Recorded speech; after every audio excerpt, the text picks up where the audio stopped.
China's coronavirus statistics grossly underreport the number of infections by several multiples. That this analysis will attempt to determine the true magnitude of China's outbreak, now that even the Chinese CDC admits that their statistics are underreporting by a significant degree the actual number of those infected, which has not just been my consistent view since the coronavirus story first broke a month ago, but many scientists around the world have questioned Chinese data as measured across several metrics such as the unrealistic day-to-day change in infection numbers that, for want of a better word, are unnatural. Basically, China cannot test all suspected cases for the virus. Instead, only those who make it into hospital tend to get tested, and this excluding all those who either don't turn up to hospital, are told to self-quarantine at home, or are turned away from hospitals because there is no capacity to deal with more people clogging up the corridors. Furthermore, the Chinese CDC has stated that the coronavirus is airborne, spread by aerosol, rather than just being spread by droplets. The difference being that droplet spread is within close contact of a few meters, which is what we were still being told in the West, i.e. we will be fine if we stay a meter or two away from infected people, whilst aerosol spread means transmission is by smaller particles of the virus over vast distances, which is apparent given that we have witnessed take place on the Diamond Princess cruise ship over the past 2 weeks, where just one infected passenger catching the virus in Hong Kong has gone on to infect over 700 fellow passengers, as the virus likely spread through the ship's ventilation system, and the fact that the Chinese have been busy spraying disinfectant. So to what probable degree are China's coronavirus infection numbers being underreported? My consistent view has been that the actual number is likely at least twice the official data, and possibly as high as 10 times. However, reading the mainstream press, where estimates tend to vary from ×4 to ×20 the reported number, that means that the current Chinese tally of approximately 75,500 infected could range from 300,000 to as high as 1.5 million. So where on this wide spectrum is that which is most probable, which is important to note to determine how widely the coronavirus will spread across the world over the coming weeks and months.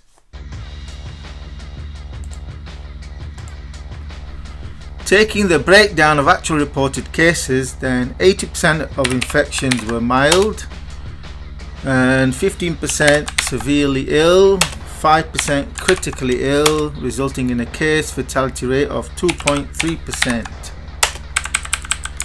So, based on the latest figure, Chinese figures of 75,500, then that would translate into 60,400 as mild, 11,300 as seriously ill, and 3,775 critical, and the number of deaths at around 1730. So if you use the lowest estimated number of times for the official cases, then that would imply that the number of infections is 302,000. Using the Chinese official data of seriously ill, i.e. the ones that end up in hospital, we get a percentage of 4%, 3.8%, and whereas for critically ill it would mean 1.3%, whereas the number of deaths would translate into just 0.6%. Now that is a lot lower than 2.3%. However, we have to take into account that the number of deaths might not be being reported fully either. So times 4 will paint a picture of a much milder illness. What about times 20? If there's 20 times as many infected, how does that compare? Times 20, the official data would result in 15 million, 1.5 million. So that's 1.5 million infected, which would divided by 0.8% seriously ill, divided by 0.3% critically ill, and the number of deaths is 0.12%. Now, how does that compare against the seasonal flu?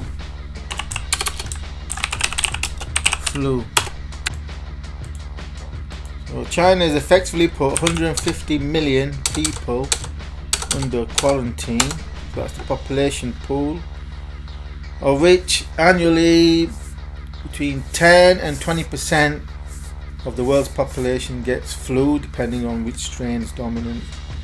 So taking the midway point, 15% would imply 22.5 million people. Is that right? Yeah, 22.5 million people would normally get infected in the 150 million population that's under quarantine, and the death rate is 0.042%. So 0.042%. So how would that equate? 0.042%. There we go. So that would result in deaths of about 10,000, 9,500. So the 150 million people in quarantine, on average 9,500 would die from seasonal flu. So how much more deadly is the coronavirus compared to the seasonal flu? Well, if we take we know the number of deaths has been underreported, so I estimate it be at least twice, or around twice the number, so put in 3,400, and we would times the case fatality rate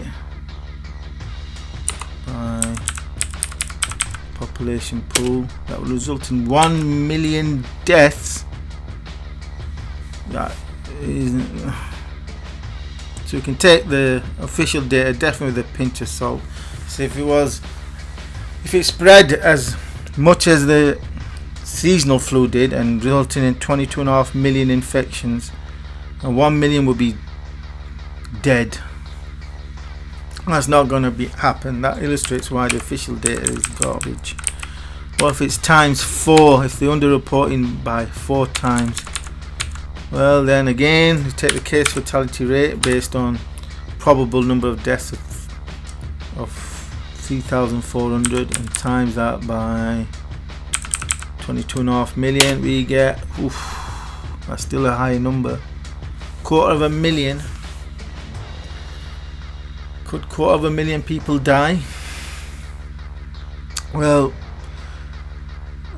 again, 3,500 deaths at the moment is far distance from 250,000 for the 150 million in quarantine. So that's not very probable. What about times 20? Is that anywhere near reality? 50,000. That's not many deaths. How many times more virulent would that make? Deadly would that make it compared to the flu? 5 times. And times 4 would be 27 times, and the official data would be 100 times as deadly as the seasonal flu. So you can discount two numbers. We can discount the official data and the times 20, and it's going to be nearer to times 4, but that number of 250,000 seems exceptionally high. If we put the number back to actual, it's probably going to be closer to that, but the problem is the number of deaths are being underreported.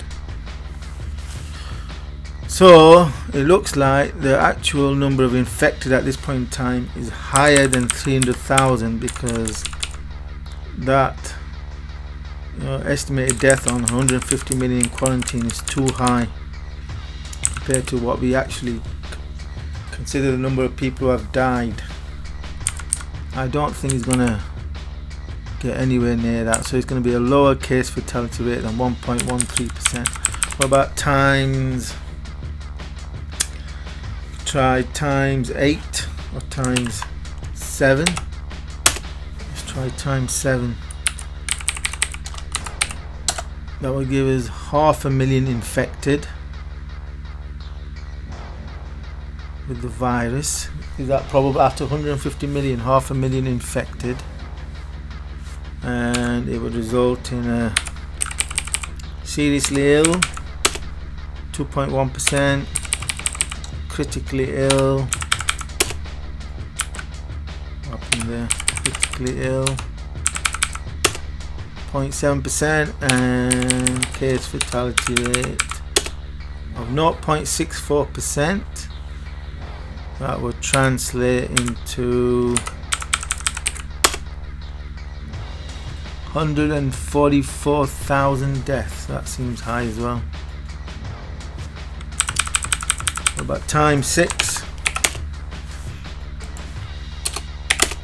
Times 6. 450,000 infected. 0.75.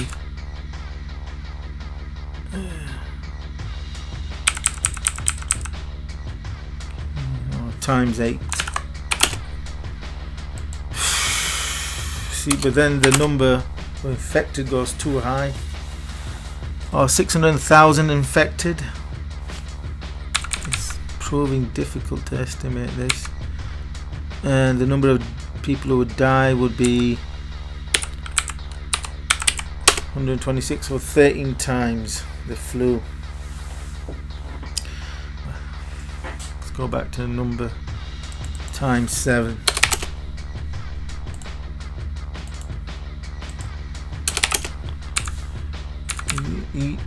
Everything has a consequence. 15 times as deadly as the flu. So I'm going to settle with times 7 the official data of the rate of infection. The number infected is around 500,000 rather than 75,000. And if the total population, 150 million, of which say 15% got infected with the coronavirus, then 145,000 would die out of a population of 22.5 million infected. That would make it 15 times more deadly than the flu. It seems probable. Remember, this is a probability exercise. Which is the most probable? 100 times more deadly than the flu? Not very probable. 27 times? Sounds probable, but still on the high side, because we've got probably 3,500 deaths to date. And it's just I don't think it's going to get to 253,000. Remember, the population pool is 150 million, i.e. those under quarantine. So it's not the whole of China. Times it by 10 roughly for the whole of China, or times 9. So this is what it would be. These are what the figures would be if it was China wide. What's that? 91 million. No, 9 million.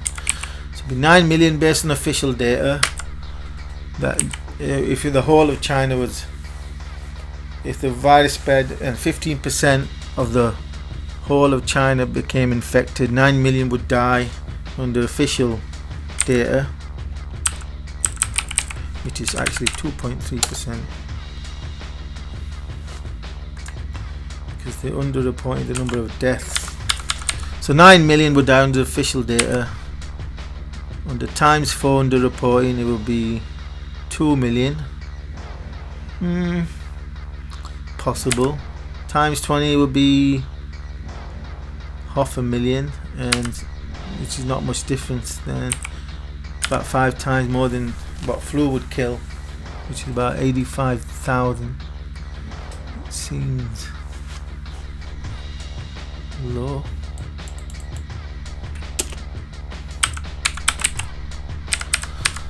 And it will be 1.3 million at times 7.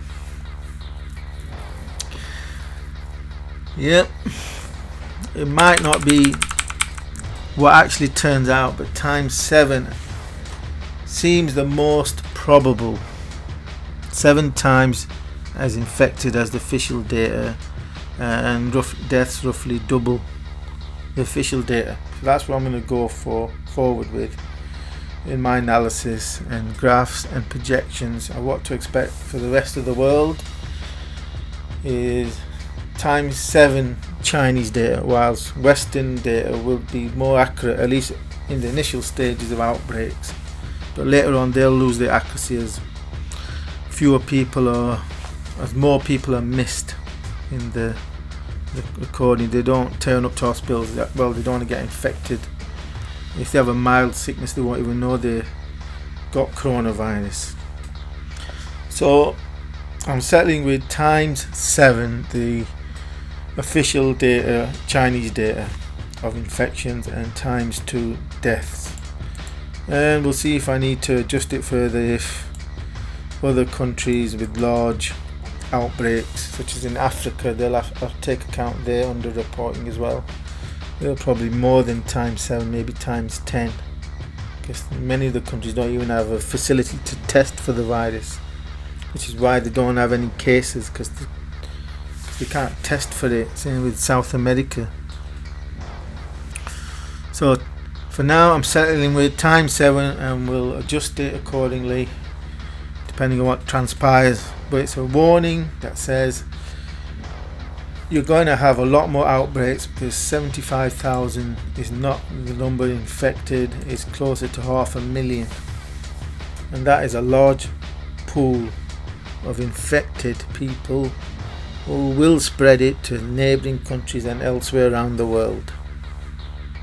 My forecast for the number of infections and deaths by the 20th of February 2020 was reported and probable are: infections forecast 393,000, reported 76,700, probable 530,000, so running at 138% of forecast.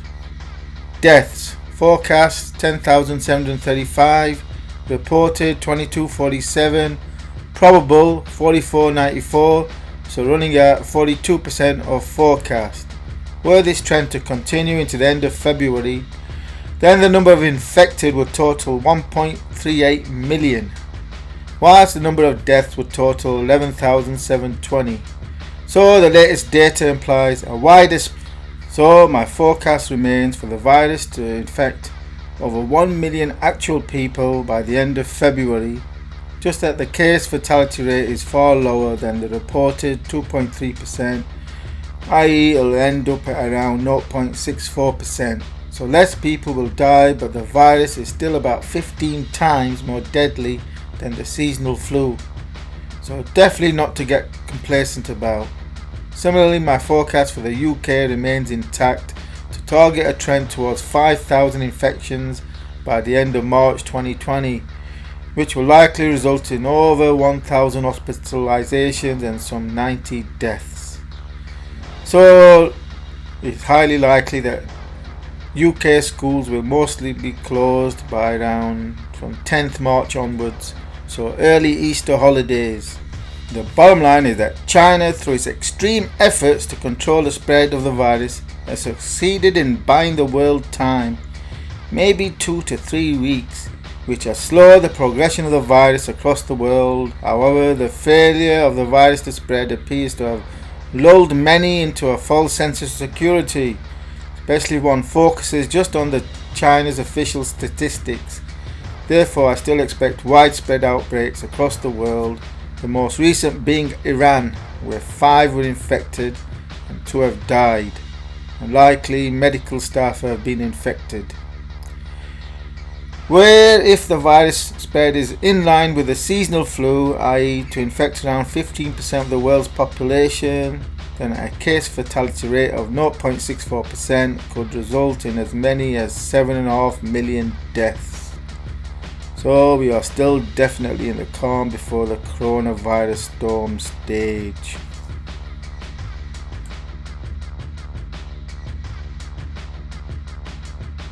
So, how to protect ourselves from the coronavirus storm?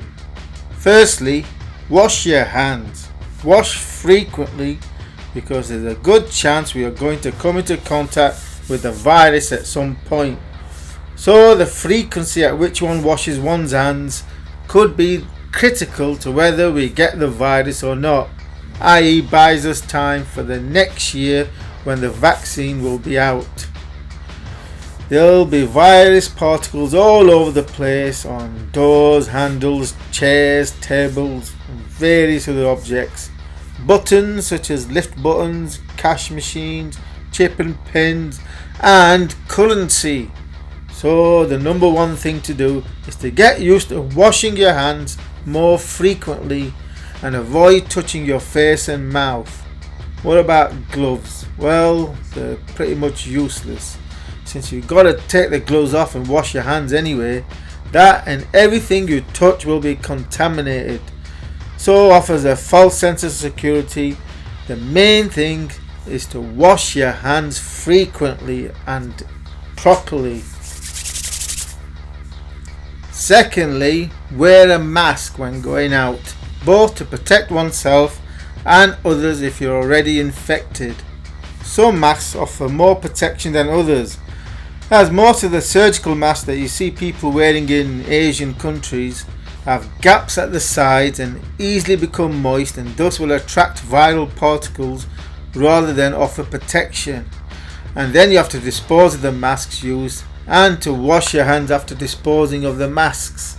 Thirdly, avoid large crowds. Avoid queues, public events, shopping centres, enclosed spaces with large gatherings, i.e. cinemas. Avoid places where people have been in contact with travellers from China, which is the primary conduit for the spread of this virus. So don't take any chances. Avoid Chinese people for a few weeks at least, as they are most likely to have been in contact with infected people from China and thus are at a higher risk of being infected than the general population. And avoid places that could have transmissible viral particles, such as universities, again in the first instance due to a large population of Chinese students that have already been proven to be sparks for infections in the UK and elsewhere.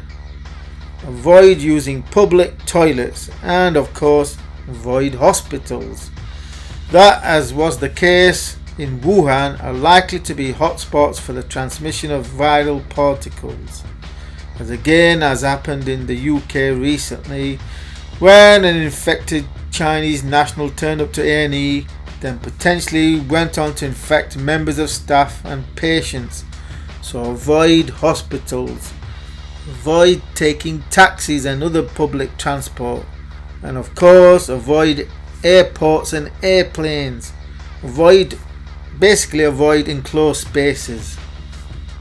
At the moment, schools in the UK are fine, but come early March, then they could soon become transmission points for the virus.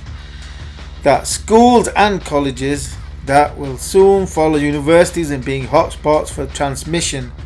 So it's highly likely, as the outbreaks start to happen in the UK from early March, then schools in those areas will start to be closed, where by the end of March it is likely that most UK schools will be closed.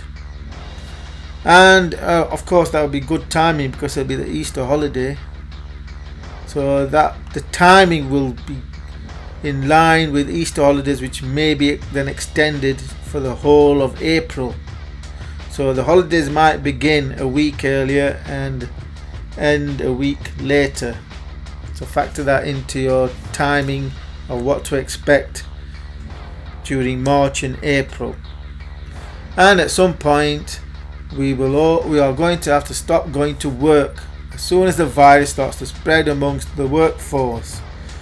So prepare now in advance for the exposure to viral particles by avoiding physical contact with other people. So no more handshakes, hugs or kisses, and practicing good hand hygiene.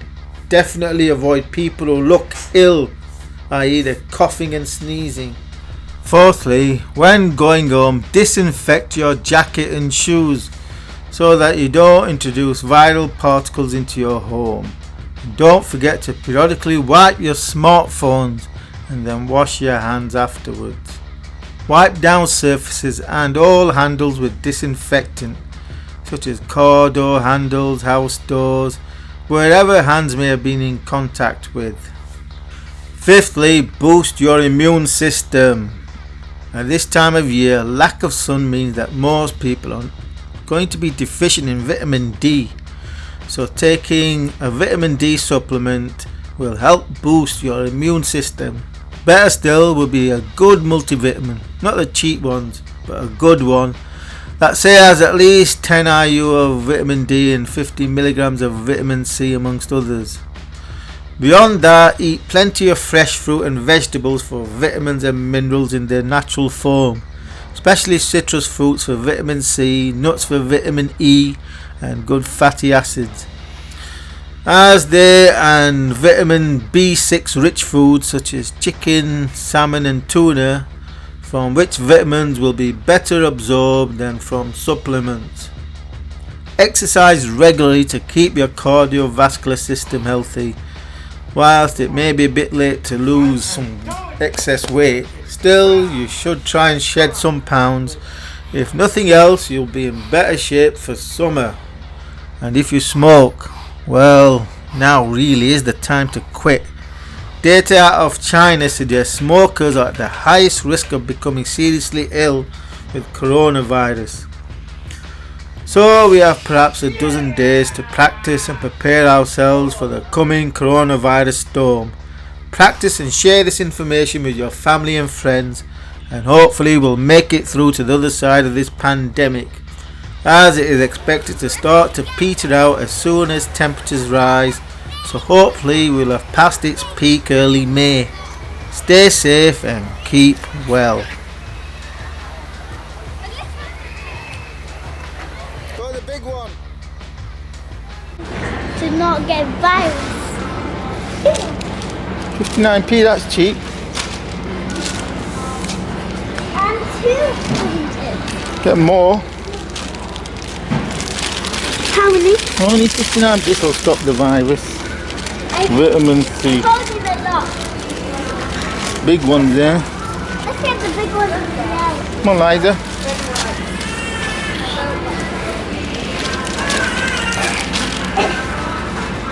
What else? Tangerines, man. Yeah.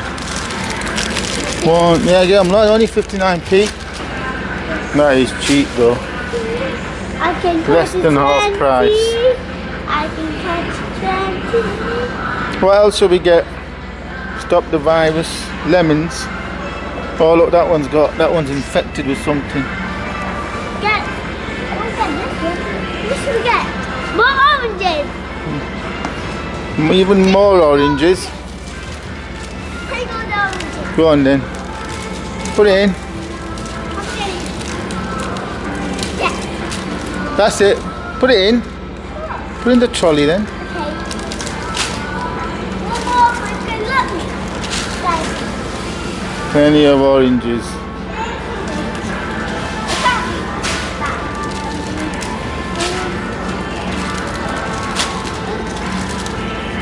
I don't think we're going to be able to eat all that.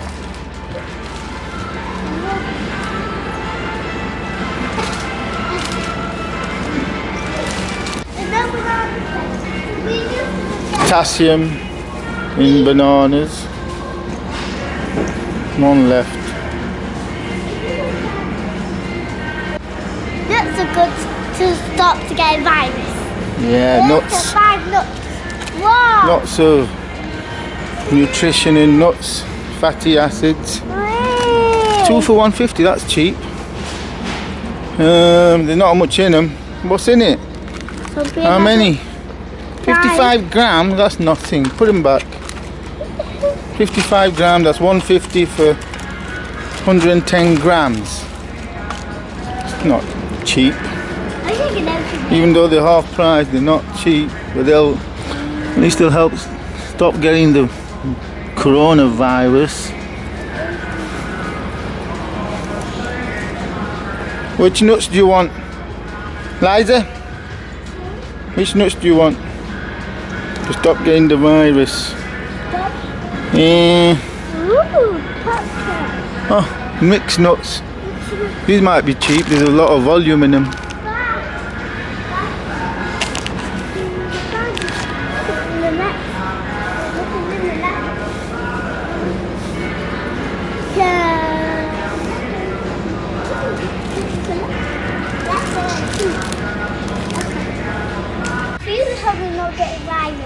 Sweets? Yeah. I don't think they'll help you. Pick and mix, anti-coronavirus pick and mix. Oh, leave them, get some sweets from here. It's cheaper. There'll be virus on the cash machine to wash your hands. Yes, if you're going to use cash machine, then remember to wash your hands afterwards, so you don't get infected off the keypad. I know your card is Cash, right, quiet. Cash withdrawal. And now other 200. Oh, I'm infected. Ah. Yeah. This is correct. Like a seat. I got the virus on my hand. I'm gonna have to wash my hand. Don't touch your mouth. Don't touch people's faces or mouths or nose.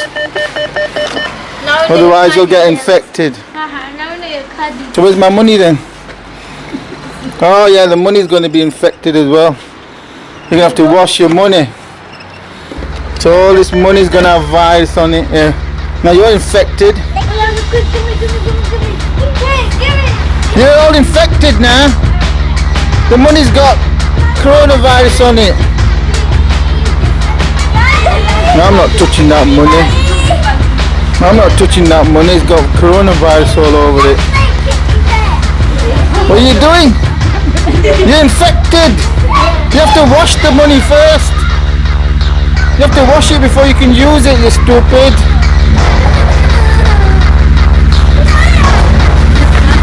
You have to wash it.